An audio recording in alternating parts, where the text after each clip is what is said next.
Price the Lord.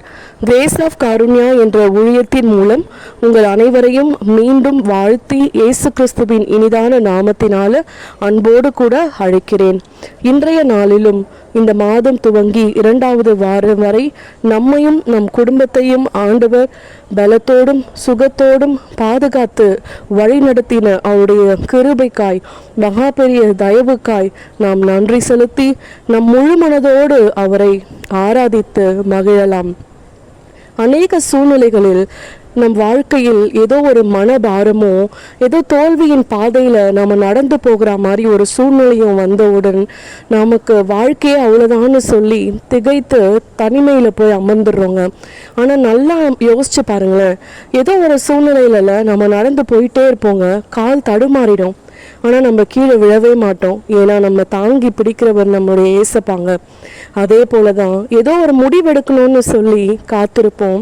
ஆனால் தவறான முடிவு எடுத்துடாதபடி நம்மை ஆண்டவர் நின்று நிதானித்து யோசிக்க வைத்து அதிலிருந்து நம்மை பாதுகாக்கிறவரும் அவரு தாங்க.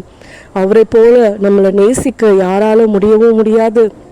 அவர் கூட இருக்கிறதுனால தான் நாம் சந்தோஷமாக இருக்கிறோன்றதையும் நாம் மறந்துடவே கூடாதுங்க. இன்றைக்கும் நம்ம ஏசப்பாவை பார்த்து சொல்லலாம், ஏசப்பா நீங்கள் இல்லைன்னா என் வாழ்க்கை என்றோ முடிந்து போயிருக்குமே, நீங்கள் இல்லைன்னா இன்றைக்கு இருக்கிற இந்த மேன்மை கூட எனக்கு கிடைக்காம போயிருக்கோங்க.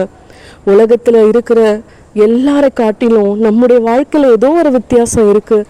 அதை நம்ம அமர்ந்து யோசித்து நிதானித்தா மட்டும்தான் நம்மளுடைய மைண்டுக்கு அது புரியுங்க. ஆண்டவரே நீங்கள் என் கூட இருங்கப்பா அப்படின்னு சொல்லி அன்போடு அழைக்கும் பொழுது நம் கரங்களை கோர்த்து நடக்கிற தேவன் அவராயிருக்கிறாருங்க.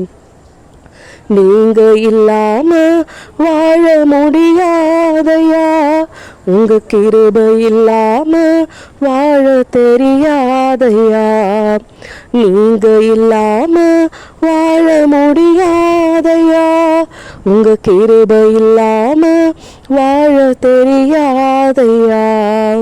இயேசுவே என் எஜமானரே, நேசரே என் துணையானரே, இதுவரை நிற்பதும் இனிமேல் நிலைப்பதும் எல்லாமே உங்க கிருபைதான். இதுவரை நிற்பதும் இனிமேல் நிலைப்பதும் எல்லாமே உங்க கிருபைதான். பெருமை பாராட்டிட ஒன்றுமில்லையே, தாங்கி நடத்துவது உங்க கிருபையே. நன்றி சொல்லி துதி பாடி மனதார தொழுகிறேன், நீங்க இல்லாம வாழ முடியாதையா. ஆமேசப்பா, நீங்கள் இல்லாமல் ஒரு நிமிஷம் கூட எங்களால் வாழவே முடியாது.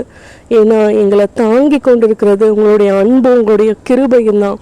அதற்கு நாங்கள் நன்றி உள்ளவர்களாய் சாட்சி உள்ளவர்களாய் வருகிற நாட்களெல்லாம் உம் கரத்தை பிடித்து நடக்க, உம் கரத்தை பிடித்து வாழ எங்களுக்கு கிருபை செய்யுங்க, வழி நடத்துங்க. ஆமேன்.